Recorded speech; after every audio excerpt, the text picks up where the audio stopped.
यशोमती मैया के नंद लाला। मैया को सब पता है, इतनी जल्दी तेरा पेट भर ही ना सकता।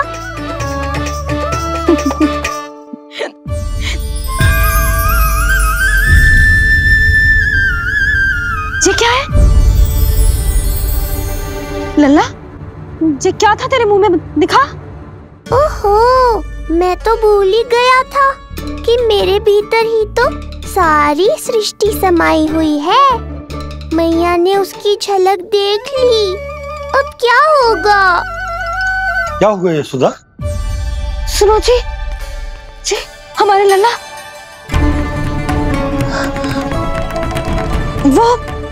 वो इसके मुंह में। क्या? भूल जाओ ना मैया, कुछ नहीं था मेरे मुंह में। लल्ला मुंह खोल के बाबा को दिखा।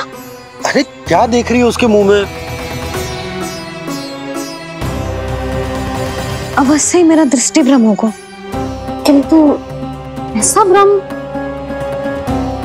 अरे बताओ ना यशोदा, या फिर मुहूर्त शीघ्र ना बताने की बात का प्रतिशोध ले रही हो तुम? ना ऐसी बात ना है। तो फिर बताओ ना क्या बात है? हा? मैंने लल्ला के मुंह में कुछ देखो। क्या देखो? अब फंस गया मैं। मैया बाबा को सब कुछ बता देंगी और राय का पहाड़ बन जाएगा। फिर कैसे संभालूंगा इन दोनों को? ऐसे लगो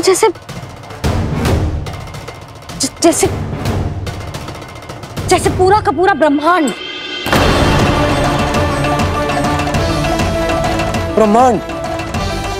लल्ला के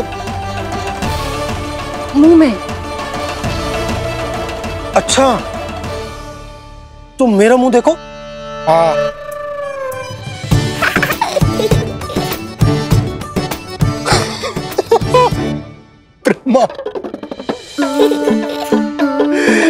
यशोदा, मुझे पता था आप मेरा उपहास उड़ाओगे। अरे नहीं, तुम देखो तो सही।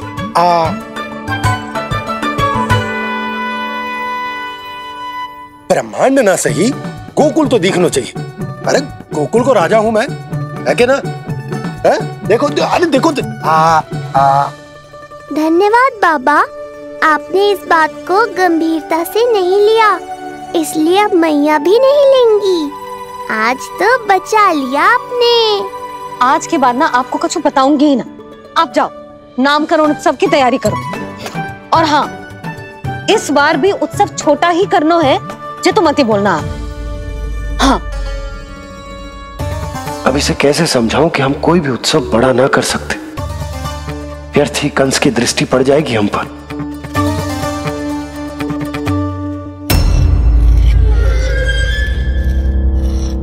लगता है आपके सैनिक और तलवार दोनों की धार कुंद पड़ गई है महाराज। महाराज, मुझे भय था कि कहीं ऋषि गर्ग मुझे श्राप ना दे दे।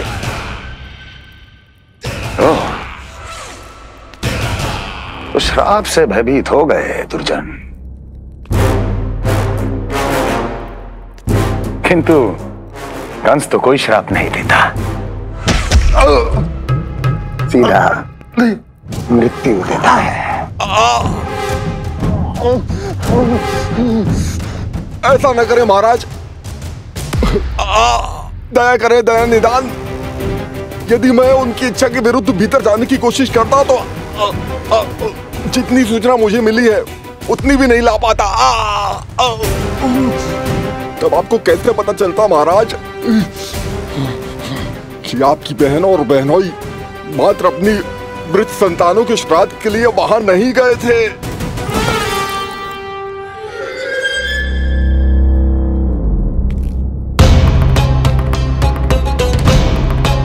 आगे बोलो। पूरी तरह तो नहीं सुन पाया महाराज, किंतु मैंने स्वयं अपने नेत्रों से देखा है महाराज। राजकुमारी देवकी ने ऋषि गर्ग के हाथ में कुछ दिया था। ये सत्य है महाराज, और ऋषि गर्ग ने उन दोनों को वचन भी दिया था सही समय की प्रतीक्षा कीजिए राजन, आपके दोनों कार्य पूर्ण होंगे। महाराज, मैं आपका सबसे विश्वसनीय सेवक हूं। आपके हर आदेश का पालन करना मेरा अधिकार है और मैंने अपने अधिकारों का पालन किया भी है महाराज। किंतु फिर भी यदि मेरी ओर से कोई भूल हुई हो, मुझे क्षमा करे दयानिधान, मुझे क्षमा करे। इसका अर्थ है कि उत्कच सही कह रहा था। वो दोनों अवश्य ही कोई ना कोई षड्यंत्र रच रहे हैं मेरे विरुद्ध। समय आ गया है, अब मुझे किसी ऐसे की खोज करनी होगी जो उतना ही शक्तिशाली हो जितनी की मेरी ये तलवार।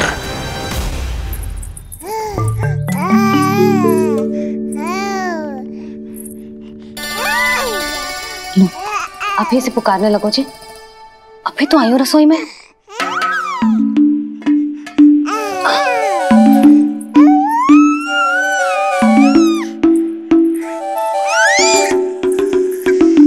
शीघ्र ही तुझे भी अपने बाबा का हाथ बटाना पड़ेगा, समझ रहे हो ना? बटाएगा ना हाथ?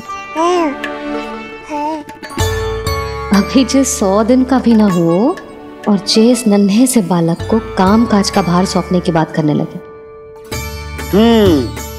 काम का नाम सुनते ही मुख से स्वर ना निकल रहे तेरे? अभी तो बड़ा ऊ कर रहा था।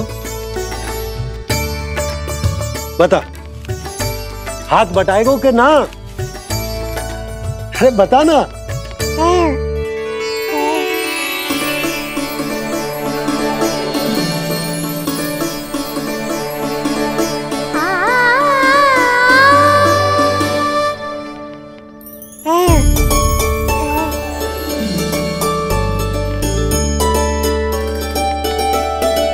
कल तू पूरा 100 दिन को हो जाएगा लल्ला। पंडित जी आएंगे, तुझे नया नाम मिलेगा।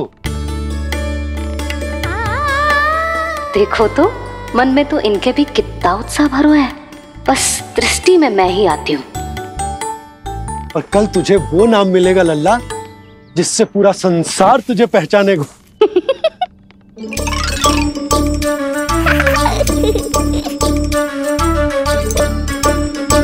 अब लल्ला, कितना कार्य शेष है और तूने मुझे बातों में लगा लियो। मुझे क्यों फंसा रहे हो बाबा? छुपाने की कोई आवश्यकता ना है। जितनी उत्साहित मैं हूँ उतने ही उत्साहित आप भी हो इसके नामकरण को लेके, पता है मुझे। लल्ला के नामकरण पे उसके बाबा उत्साहित ना होंगे? बिल्कुल होंगे, इसीलिए तो कह रही हूँ अपना उत्साह बांटो अपने लल्ला के साथ। मैं अभी आई। अच्छा, ऐसे तो तुम लल्ला को छोड़ के कहीं ना जाती। अभी कहाँ चली? रोहिणी जिज्जी के पास, और कहाँ? लल्ला और उसके दाऊ के नामकरण की तैयारी करनी है कि ना? कितने लोगों को आमंत्रित करना है, कितने प्रकार की मिठाइयां बनानी है, ढोल वाले को कितने बजे का समय देना है, ये सब सुनिश्चित करना है ना, ताकि ये उत्सव गोकुल का सबसे बड़ा उत्सव हो। अरे सूची देनी है जिज्जी को।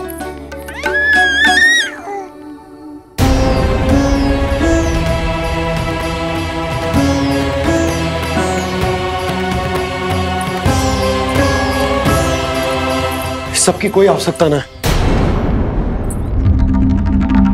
आवश्यकता ना है मतलब? कहना क्या चाहते हो आप? मैं ये कहना चाहता हूं कि यशोदा, सत्य तो ये है कि हमें दुख में ना अत्यधिक दुखी होना चाहिए और ना सुख में अत्यधिक उत्साहित। प्रसन्नता कितनी भी क्यों ना, हमें उत्सव संयम से ही मनाना चाहिए। इतने वर्ष संयम ही तो रखा था ना नंद जी। ये समय संयम का ना आनंद से बावले हो जाने का है। यशोदा, हम आयोजन छोटा ही करेंगे। मैं कुछ सोच समझ कर ही तो कह रहा हूँ। पर क्यों? मुझे भी तो समझाओ। हर बात समझाने की ना होती है यशोदा। अच्छा, पति पत्नी में भेद हो तो है? ठीक, मैं कोई भेद ना रखूं। जो भी अब तक मैंने तुम्हें ना बताया है वो सब बताऊं। ओहो, क्या कर रहे हो बाबा? कंस के बारे में कुछ बता मत देना मैया को। वो मंगला है ना, उसने आज शाम को ही बछड़ा दियो और भाद्रपद का मास लगभग बीतने को ही है, तो धीरे धीरे शरद ऋतु आ जाएगी, दूध की हानि भी कम हो जाएगी। हाँ? और वो सरजू है ना, उसको बैद जी ने पूरे पखवाड़े का विश्राम के लिए कहा है। क्यों? क्योंकि वो ठाट से गिर गए थे और गिरते समय उसे भीतरी चोट लग गई थी। अरे और... बस बस बस, ये सब मुझे क्यों बता रहे हो? इसका नामकरण से क्या संबंध? तुम्ही ने तो कही ना कि पति पत्नी के बीच में कोई भेद ना होता, तो मुझे जो भी बात पता है मैं तुम्हें बताऊंगा। कितनी समझदारी से बात बदल देते हो आप, और भोली भाली मैं आपकी बातों में आ जाती हूँ और इस सब में असली बात तो रह ही जाती है। किंतु आज बात मेरे लल्ला की है, उत्सव तो विशाल ही होगा और इस बारे में कछु और ना सुनूंगी मैं। आप लल्ला का ध्यान रखो, मैं जा रही हूँ रोहिणी जीजी के पास। यशोदा,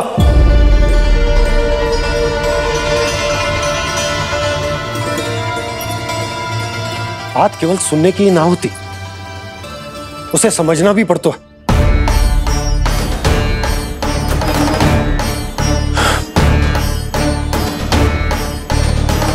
विश्वास है ना मुझ पर? मैं कुछ सोच समझ कर ही कर रहा हूँ ना। उत्सव तो छोटा ही होगा।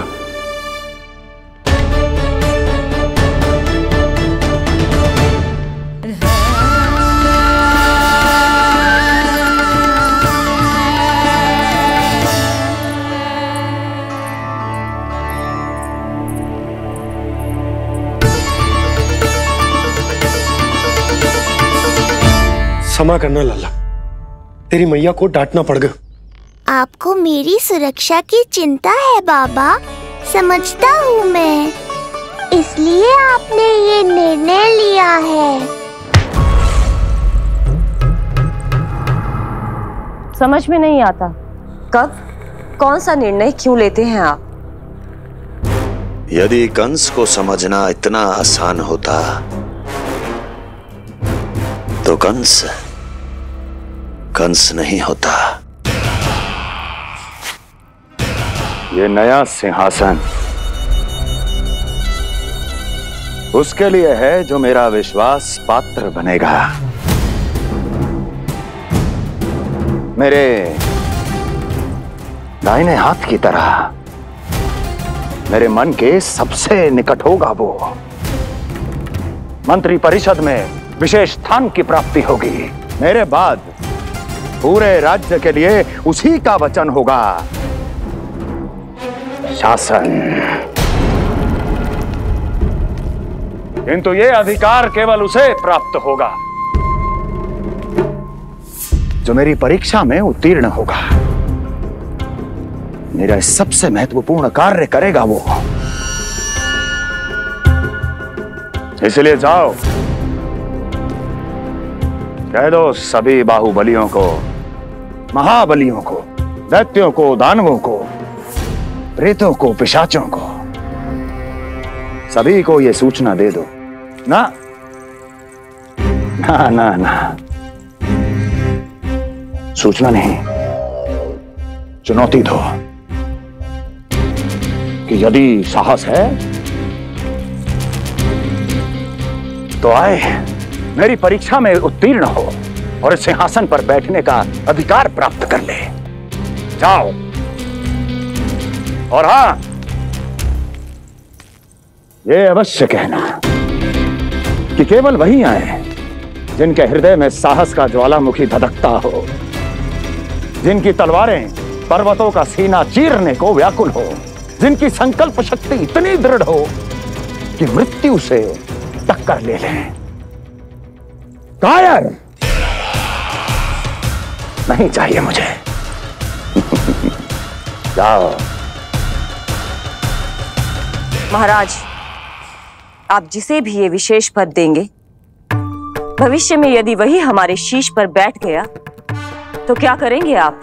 पहले ऐसा कोई योद्धा सामने तो आए अस्ति, जो उस विष्णु के अवतार का संहार कर सके।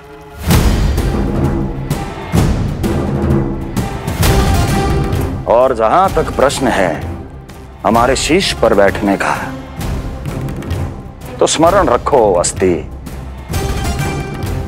कंस को अच्छी तरह आता है ऐसे दुस्साहसियों को बीच दरबार में खड़ा करके अपनी उंगलियों के संकेत पर नृत्य करवाना। ता दीर्घ ता। और अपना कार्य सिद्ध होने के बाद उनके तन से उनके शीश को उतारना। कंस को भली भांति आता है।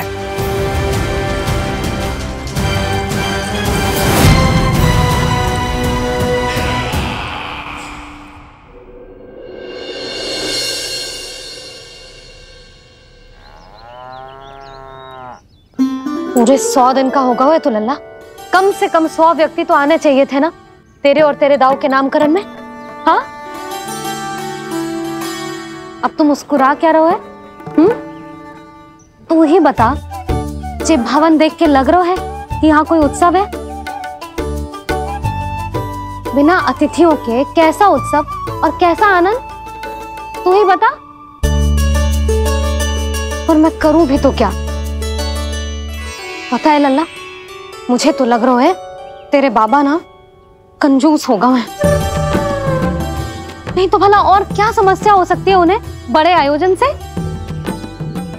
अरे गोकुल के राजा का लल्ला है तू, राजकुमार। यदि तेरा आयोजन बड़ा ना होगो तो भला किसका होगो?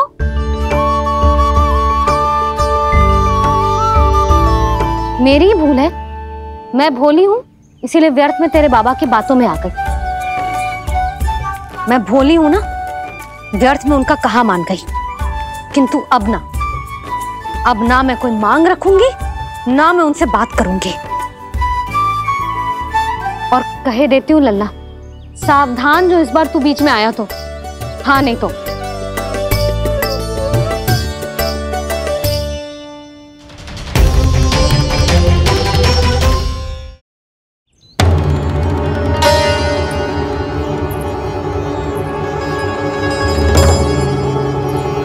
क्या होगा? हाँ, सब ठीक तो है ना? आप इतनी चिंता में क्यों हो जी? कोई बुरी सूचना तो ना मिली? अब जे मत ही कहना कि जे भी मुझसे छुपाना पड़ेगा। जो भी है मुझे बताओ। पंडित सदानंद जी महाराज वो नामकरण के लिए ना आ सके। उनकी बिटिया के पांव भारी, उसे लिवाने वो समझाने गए। ये तो शुभ समाचार है।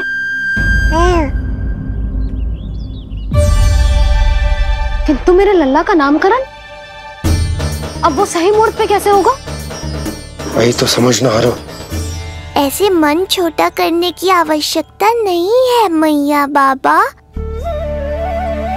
आप दोनों तो स्वागत की तैयारी करो, आ रहे हैं वो।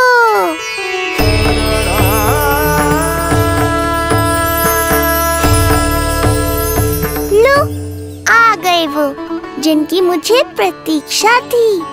आप दोनों व्यर्थ ही चिंता कर रहे थे।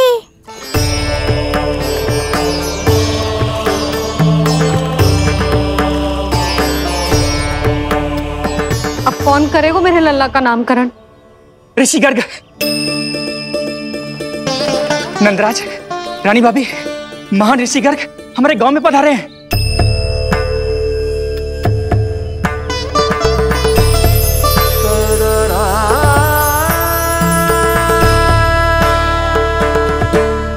ऋषि गर्ग गोकुल में? हाँ नंदराज, और कह रहे थे उन्हें यादव राज वासुदेव जी ने भेजो है रानी जी के पास। अरे तो तुम लोग खड़े खड़े क्या देख रहे हो? जाओ उनके सत्कार की तैयारी करो। जी यशोदा, उनके स्वागत की तैयारी करो। सुनो जी, वो तो यादवों के कुलगुरु है ना, रोहिणी जीजी के यहाँ आए, हमारे यहाँ आएंगे। आप देखती जाओ मैया, वो सीधे हमारे घर ही आएंगे।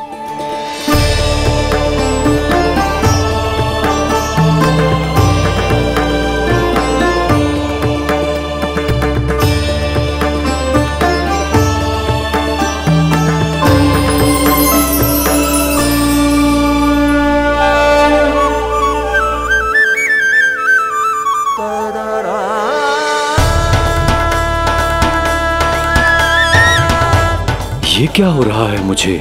मैं उस भवन की ओर क्यों बढ़ा जा रहा हूँ? क्योंकि आपके यहाँ आने से ही मेरी मैया बाबा की चिंता समाप्त होगी ऋषिवर। ये बात तो मैं न जानता, परंतु मुझे जाकर उनको स्वागत करना चाहिए।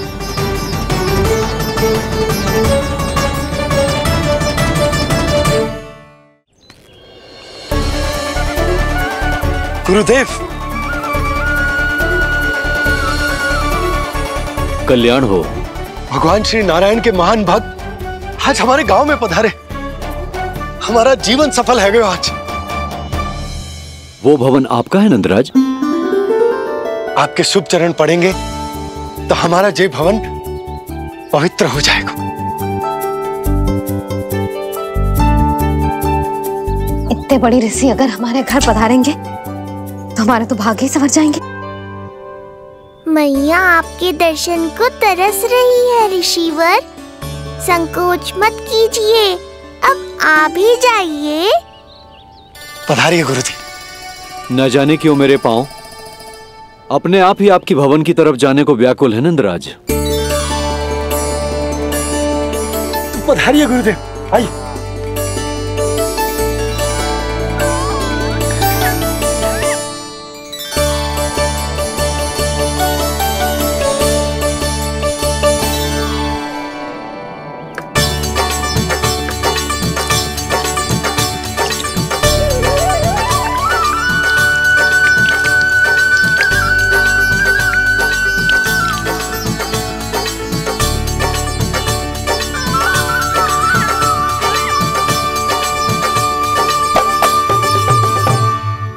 कल्याण हो। पधारिए।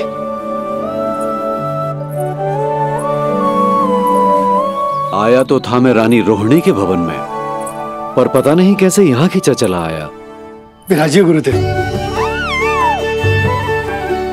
महाराज, आप इसे भी रोहिणी जिज्जी का ही घर समझिए। मैं अब भी बुलाकर लाती हूँ। महाराज, ये हमारा सौभाग्य है कि आपने यहाँ आना स्वीकार किया। कहिए, क्या सेवा करूं मैं आपकी? मुझे आपके भाई वासुदेव ने भेजा है नंदराज।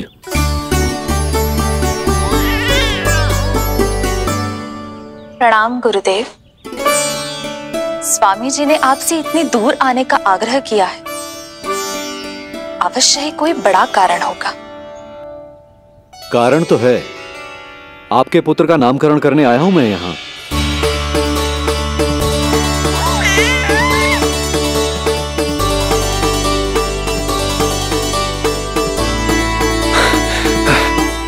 ऋषिवर, तब तो आप अत्यंत ही शुभ दिन पधारे। आज का ही मुहूर्त निकलो है भाभी के लल्ला और हमारे लल्ला के नामकरण के लिए। हम तो पंडित जी गांव से बाहर हैं, इसीलिए आप। अब तो आप यहाँ आ गए हो, आप हमारे भी लल्ला का नामकरण कर दो ना। पुत्री, ये क्या कह रही हो तुम?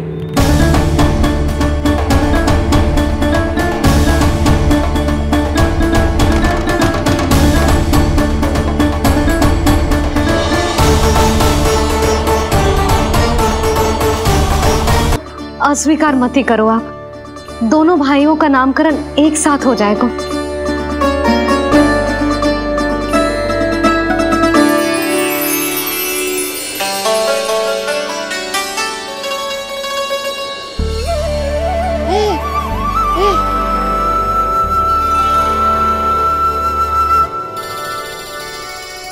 कितने प्यारे और निर्दोष बालक हैं।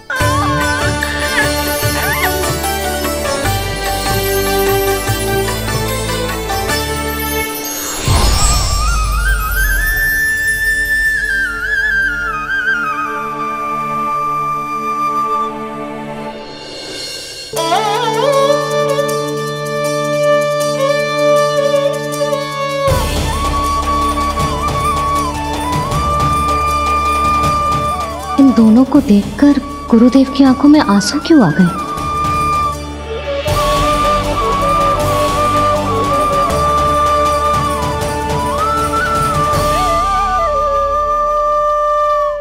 क्या कर रहे हैं ऋषिवर? संभालिए अपने आप को, नहीं तो मेरा रहस्य खुल जाएगा आज। अरे ऋषिवर, हाथ मत जोड़िए। इससे पहले कि गड़बड़ हो जाए, अपनी नमस्कार मुद्रा को आशीर्वाद मुद्रा में बदल दीजिए। बात को समझिए, मैंने ये अवतार मैया और लल्ला के अद्भुत संबंध का अनुभव करने के लिए लिया है, पर आपकी भावुकता के कारण यदि मैया को मेरा सत्य पता चल गया तो ये संबंध ही बदल जाएगा।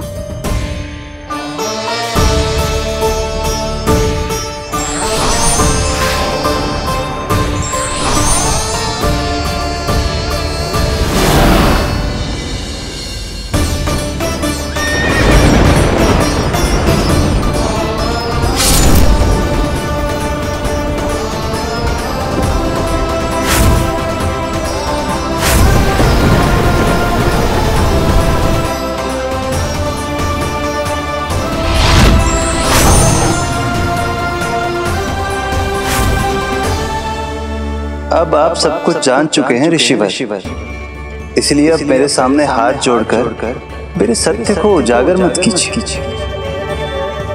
अपने शिष्य वसुदेव के पुत्र के रूप में मुझे आशीर्वाद दीजिए।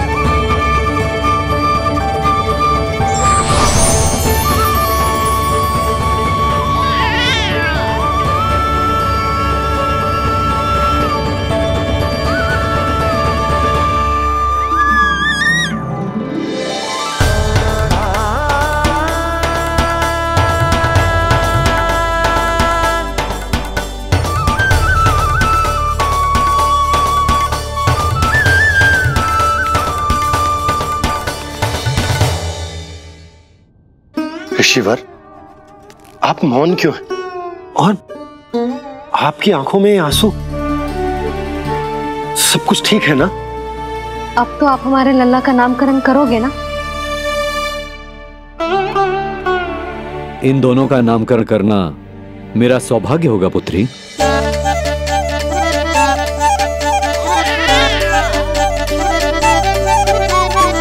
परंतु ये गोपनीय रूप से करना होगा।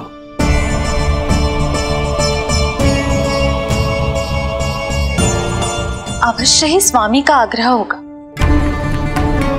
ताकि कंस की बुरी दृष्टि हमारे पुत्र पर ना पड़े। ये तो बहुत महान ऋषि हैं, इन्हें कंस के अत्याचारों के बारे में अवश्य पता होगा। अपनी संतान का नामकरण संस्कार करना एक मां के लिए उत्सव से कम नहीं होता है, पर यह छुपकर करना होगा। आप दोनों को स्वीकार तो है ना? जैसी आपकी आज्ञा गुरुदेव। स्वीकार है गुरुदेव। तो फिर कहाँ करना है हमें नामकरण का प्रबंध? गुरुदेव, मंदिर सही रहेगा? उससे पवित्र स्थान तो हो ही नहीं सकता है। ऋषिवर, आप तनिक विश्राम कीजिए, हम लोग प्रबंध करते हैं।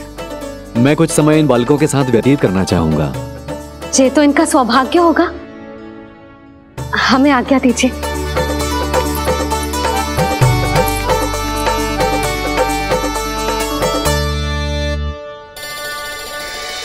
प्रभु, स्वयं भगवान होकर भी आपको बंदी गृह में जन्म लेना पड़ा। अब अपनी मां को छोड़कर दूसरी मां के यहां पलना पड़ रहा है। जब से गोकुल आए हैं, छुप छुप कर रहना पड़ रहा है। इतनी नन्ही सी अवस्था में दुष्ट कंस के कितने ही आक्रमणों का सामना कर चुके हैं आप। और जिस उत्सव में सभी सप्तऋषियों और सभी देवी देवताओं को साक्षी बनकर आना चाहिए, उस नामकरण उत्सव को यहां एकांत में करना पड़ रहा है।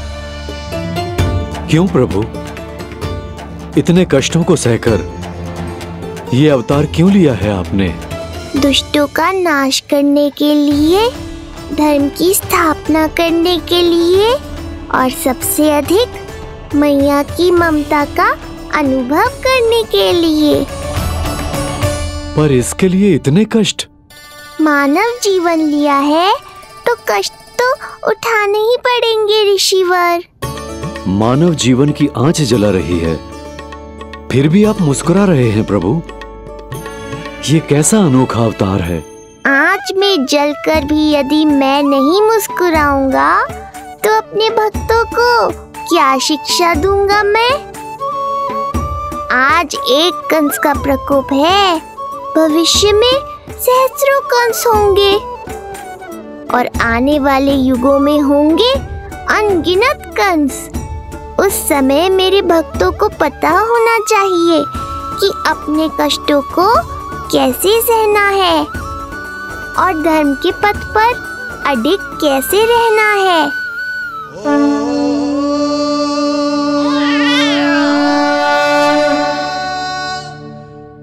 आप धन्य हैं प्रभु। देखा अस्ति, जब सिंह दहाड़ता है तो वन के सभी जीव जंतु इकट्ठे हो ही जाते हैं। वो सब जो मेरा विश्वास पात्र होने का अधिकार और ये सिंहासन पाना चाहते हैं, सामने आए। बुद्धि के बिना बल अपंग होता है महाराज, और मेरे पास बुद्धि और बल दोनों हैं। आप केवल आदेश दीजिए किसका संहार करना है।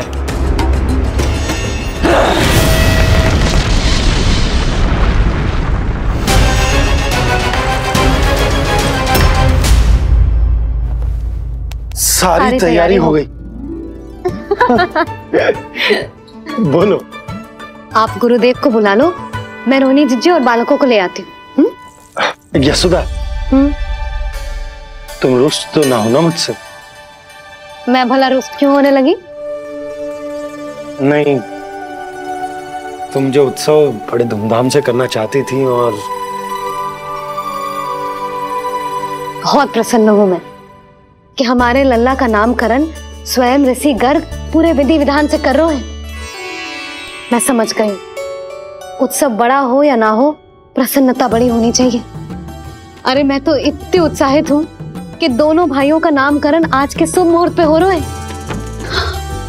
तो इससे पहले जो बीत जाए, जाओ। आप ही बुला लो।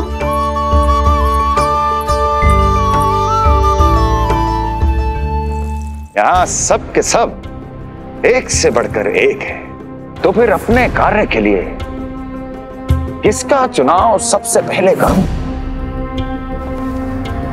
मेरा सामर्थ्य तो आपने अभी तक देखा ही नहीं महाराज। चुटकी बजाकर शत्रुओं का विनाश कर सकता हूं मैं।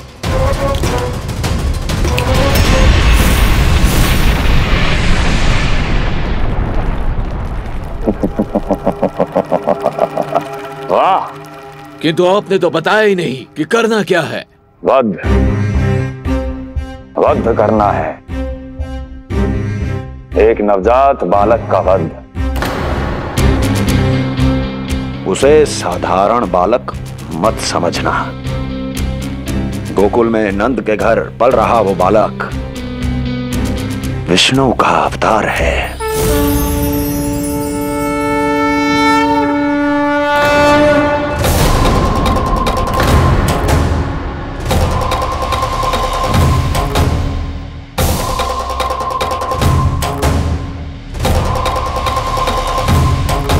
क्या हुआ?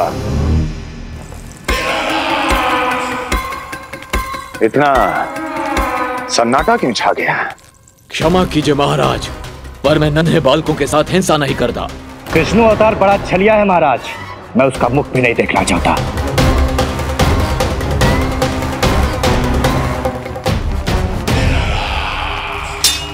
जाने दो इन्हें। वैसे भी इस सिंहासन के लिए मुझे कायरों की कोई आवश्यकता नहीं। जाने दो।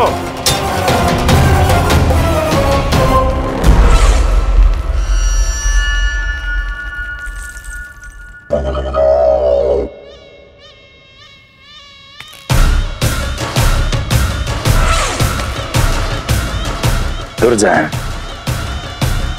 क्या कहा था मैंने कहा था केवल वही आए जिनके हृदय में साहस का ज्वालामुखी धधकता हो, जिनकी तलवारें पर्वतों का सीना चीरने के लिए व्याकुल हो, जिनकी संकल्प शक्ति इतनी दृढ़ हो कि वो मृत्यु से टक्कर ले जाए। वही होगा इस सिंहासन का असली अधिकारी। महाराज,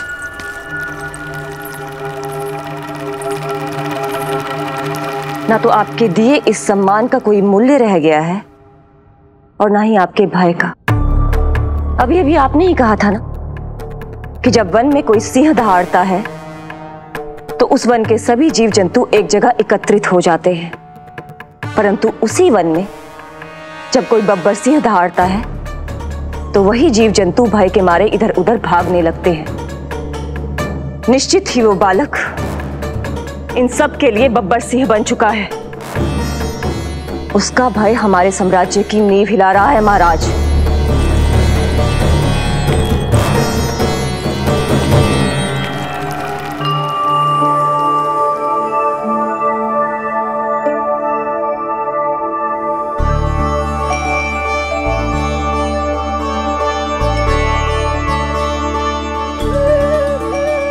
हे नारायण, मेरा मार्गदर्शन कीजिए। हे मां सरस्वती, मुझे आशीर्वाद दीजिए ताकि मैं दोनों बालकों के लिए सर्वोत्तम नामों का चुनाव कर पाऊं।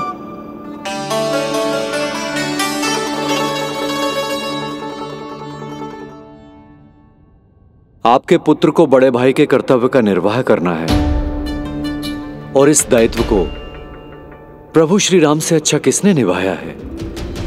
जैसा अटूट संबंध उनका अपने भाइयों के साथ था, मैं श्री नारायण से प्रार्थना करता हूं कि वैसा ही प्रेमपूर्ण संबंध इसका भी अपने छोटे भाई के साथ हो।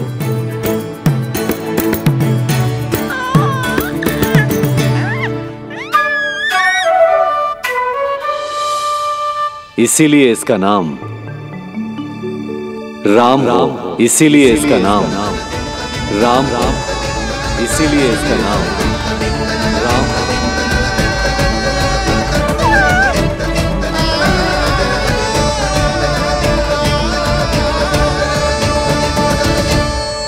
बड़े भाई में आदर्श, न्याय, संकल्प बल के साथ साथ शारीरिक बल भी होना चाहिए। मैं देख पा रहा हूं ये बालक इन सब बलों के लिए जाना जाएगा। इसलिए जो नाम इसके व्यक्तित्व के लिए सबसे उचित है वो है बलराम। बलराम, बलराम।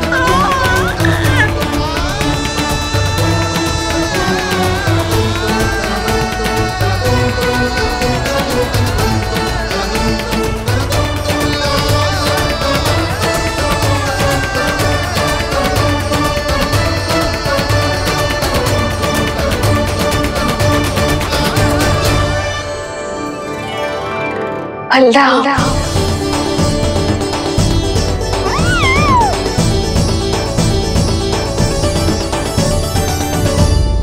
तो फिर उसका नाम बल राम रखना। कैसा अद्भुत संयोग है ऋषिवर।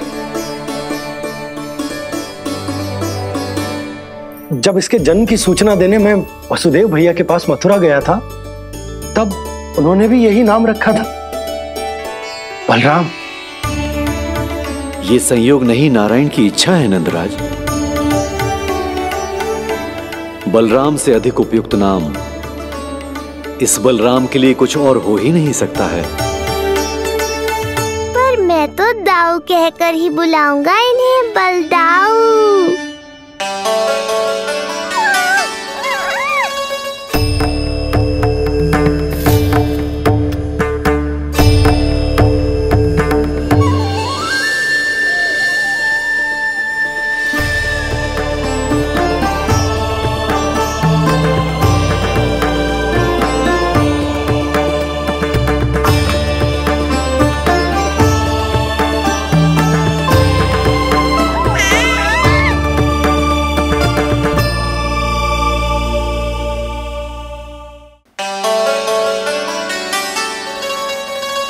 सुना पुत्र, आज से तुम्हारा नाम होगा बलराम। बलराम बलराम।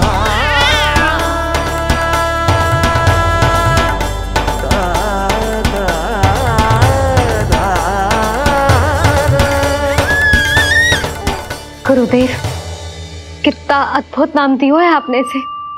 अब मेरे लल्ला को भी ऐसा ही कोई उत्तम सा नाम दे दो।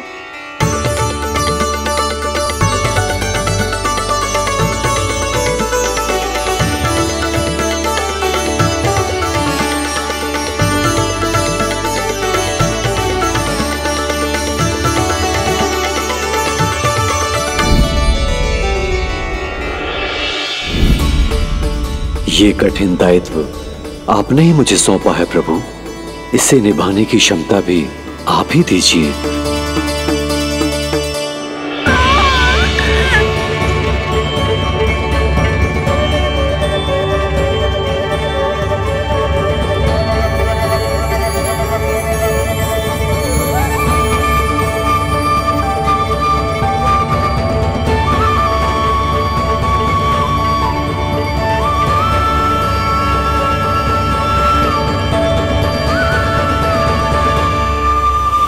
कृष्ण कृष्ण कृष्ण कृष्ण कृष्ण कृष्ण कृष्ण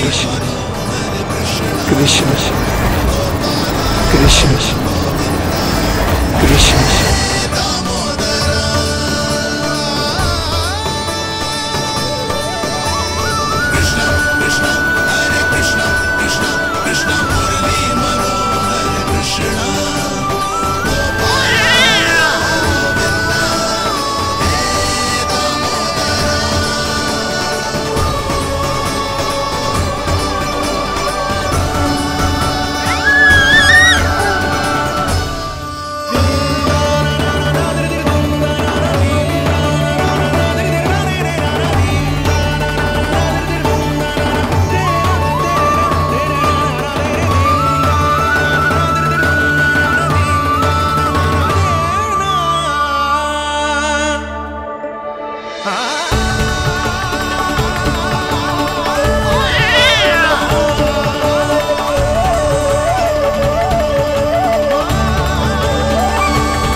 कृष्ण कोई साधारण शब्द नहीं है, ये अनेक विशेषताओं से भरा हुआ है। क बना है कमलकांत से, अर्थात वो जो श्रीपति विष्णु जैसा हो।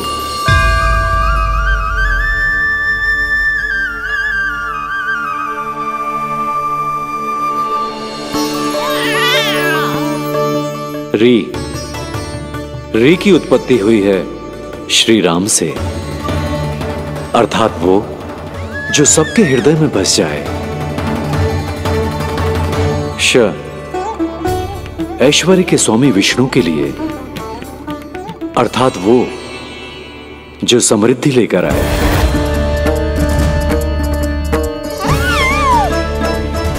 और ना है नरसिंह के लिए, अर्थात वो जो रक्षा करे।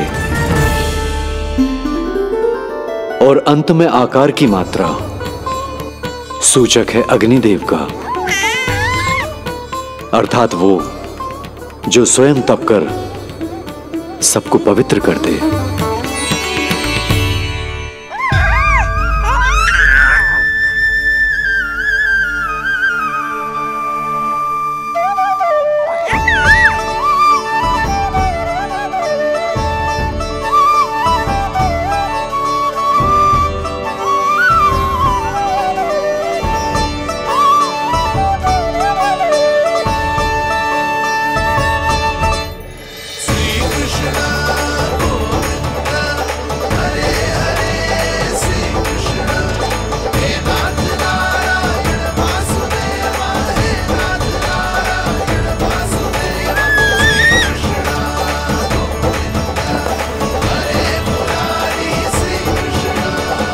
आज से तुम्हें सारा संसार जिस नाम से पहचानेगा वो नाम है कृष्ण। वो नाम है कृष्ण। वो नाम है कृष्ण। वो नाम है कृष्ण। कृष्ण कृष्ण कृष्ण कृष्ण कृष्ण कृष्ण कृष्ण कृष्ण कृष्ण कृष्ण कृष्ण कृष्ण कृष्ण।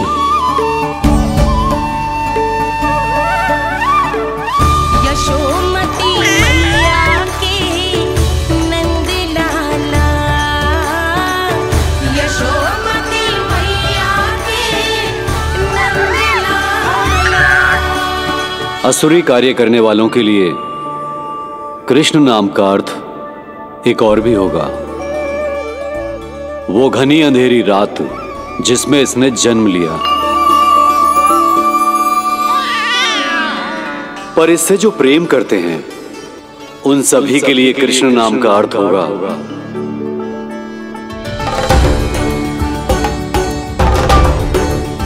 अतुलनीय सुंदरता और अथाह प्रेम।